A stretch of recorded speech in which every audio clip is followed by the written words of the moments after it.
Seriously. You can, however, have a really intense, dirty weekend away, or if you're in my position, rock up to a country, have an intense love affair for a few days and then disappear.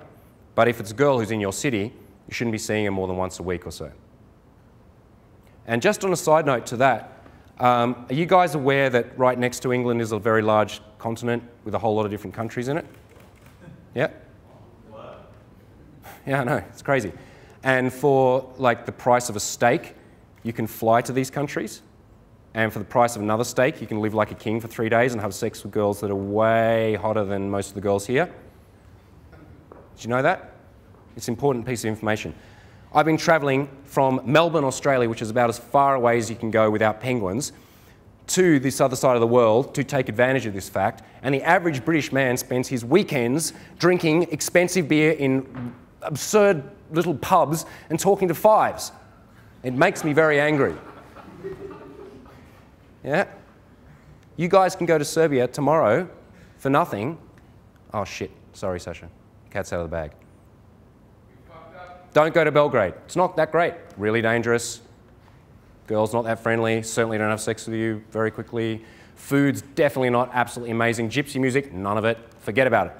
The good thing is though, if we follow on from Sasha's 3% rule, only 3% of the guys in this room will even bother to try to get on a Ryanair flight and go over there.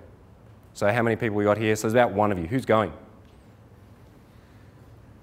Sure. All right, send me an email with photos. So that was my little passionate rant. What was I talking about before that? Brittany. No, before that. All right, I was talking about boundaries and shit. Anyway, yes, okay, so you can't see a girl more than once a week, otherwise it's going to change the dynamic. Now, over time, this will shift as you start moving into a primary, secondary thing. The point of this lifestyle is that it means that when you choose a girl to be with long-term, it will be that. It will be a choice out of the available spread of what you've been experimenting with. I remember recently on Facebook I put up a post about an event we were doing which is on multiple relationships, and some girl from my primary school got on there and said, Jamie was what people know me as, old friends. You know, I'm horrified at you. You used to be such a sweet, nice boy, and now you're living this superficial lifestyle. People should just, you know, get together through serendipity or something like that. I didn't bother to reply, but I thought to myself, so what this girl was endorsing was literally that, inactive single to whoever you happen to first hook up with, monogamous relationship. That's fucking stupid. In the normal world, well before anyone broke this down, people went out, dated a bunch of people, had sex with some, and then went, oh, that one's the best one I've found so far, so that's the one I'm going to have a relationship with. That's what you guys are doing. You will end up in monogamous relationships. They can be a beautiful thing, but they should come out of choice. It should happen when you go, whoa, and I've got no other choice but to let all my other girls go because that one there has just blown my head off. Only under those circumstances should you enter into a monogamous relationship. Otherwise, you'll cheat on each other. There'll be resentment. You'll feel like you're missing out. And guys do that for decades. And then they come and see us in their late 30s and 40s, and it's a sad predicament to be in.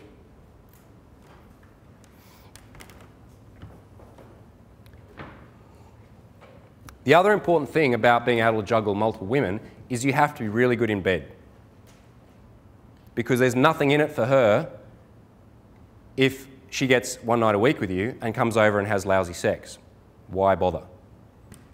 So it's important that you become a great lover. I think the average that a man lasts in bed has gone up over the last generation. It used to be 3 minutes and now it's 5 minutes. So ladies, you're doing better than you used to. Yeah. That's pretty horrible, really. And think about it from the woman's perspective. For the guy, at least he got off. Yeah, I mean, it was 5 minutes, but at least he had got off. Unlikely she's going to have an orgasm in that amount of time. So if you become a really good lover, or even just a better than average lover, then you have set yourself well above the bar of where most men are.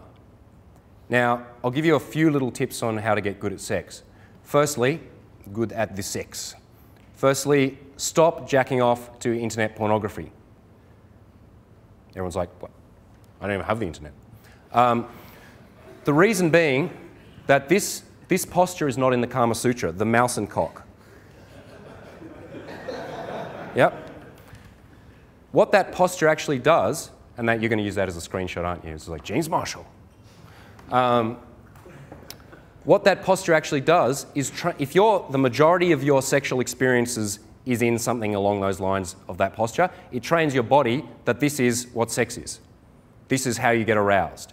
At the same time, you're disassociating yourself from the realities of sex by looking at a screen in this stylized, weird kind of conceptual version of what sex is. And I had a friend who knew that he had a problem with internet porn when one day he looked at a computer that was off and he got a hard-on. It was like, not good. He's still doing it. Nothing's changed. So, remove that from your life. Yes, you may still masturbate. Carry on. It's good for you. But use your imagination instead. Or better still, focus in on only the sensations of your hand touching yourself. Actually seduce yourself. Because if you're used to jacking off 3 minutes in the shower, then you're training yourself to blow in 3 minutes, essentially, in a tense, heady space. So if you're going to masturbate, do it once a week and have a nice bath, light candles, spend time with yourself. He's like, what the fuck? How many girls have you had sex with? Not many. All right. Because this will train you to actually become a sensual creature, to actually get in your body and to enjoy the process rather than the outcome. Most men in sex are just trying to get their nuts off, right? That's not the way you should view it. You should enjoy every moment of it and then become a responsive lover. And the other thing is, if you have very little experience with women, find a girl who's a bit older than you, who's had plenty of guys, and just ask her to teach you. I am so grateful to one girl in my life who, when I was 21, she was 26, we went to bed together, and I could tell afterwards she was kind of disappointed. And I just swallowed my pride and I said, listen, Brittany, would you... I don't know what I'm doing, obviously, so could you just teach me how to fuck properly? And she did. And that changed the course of my life. Just that one woman and those couple of weeks where she took pity on me. And because I was still direct and clear about, I made no apology. I'm shit in bed. Can you help me fix this? I would really appreciate that. I can buy you lunch or something, whatever you want, but that would be a big help to me. So find a girl who is sexual, who you're really comfortable with, spend a bit of time with her, and just experiment and learn together. And if she's got more experience than you, she can show you what to do. It's really important. No one talks about this. They always talk about how to go up and get phone numbers. If you are really fucking good in bed and you walk up to a girl on the street and you look in the eyes and you think and know and project, I can make you come so fucking hard, how easy is it going to be to use a direct opener? How easy is it going to be to lead the interaction? Because you're thinking to your end game rather than the guy who's like, I'm going to go practice an approach. She can see that in his eyes. She's like, this is not worth my time. This guy is not going to take me on an amazing adventure. The role that this guy potentially plays in my life is nuisance, possibly a friend who, maybe I may even cuddle with sometimes, but certainly not have sex with. There's a whole lot of roles that women need fulfilled by men that don't involve the men having sex with them. Do you guys want to play those roles? Say yes or no. No. Right. It's totally fine to play them with some girls. I have lots of female friends. I don't have sex with them. I really enjoy their company. But that's because I chose that role between us.